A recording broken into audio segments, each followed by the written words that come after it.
మా అమ్మ నాకు ఫోన్ చేస్తుంది, 2 మంత్రాలు చదువుతుంది ఫోన్లో, చెప్తుంది ఈరోజు ఇలా చూసుకోరా జాగ్రత్త, ఈరోజు ఇలా ఉంది, ఈ గుడికి వెళ్ళు అని చెప్తుంది. దాని తర్వాత అంత ఒక బ్లెస్సింగ్, ఒక కాల్ వస్తుంది, అది బాలయ్య గారు. ఆ కాల్ ఒకటి వస్తుంది, వచ్చి చెవులో 2 మంత్రాలు చదువుతారు, ఉండి దీర్ఘాయుష్మాన్ భవ అంటారు. అది తెలుసు చాలా ఓకే. ఒక లైఫ్లో కొన్ని లోట్లు లేదు అంటే నాకు నాన్న లేరు, బట్ ఆ లోటు నాకు బాలయ్య గారితో ఇట్స్ కంప్లీటింగ్.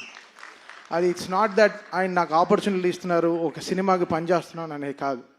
That trust. మనం 300 మంది ఒక ఎయిర్క్రాఫ్ట్లో వెళ్తాం, 2 పైలట్లు నమ్మి. ఆ పైలట్ పేరు మీకు తెలుస్తా? తెలీదు. ఎవడు వాడికి ఇంత ఫ్లయింగ్ ఎక్స్పీరియన్స్ ఉంటుందా? తెలియదు మీకు.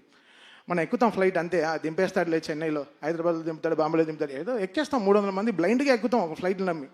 అలా ఈ బాలయ్య గారు నన్ను అంత నమ్మారు. ఆ నమ్మకం is making me work hard.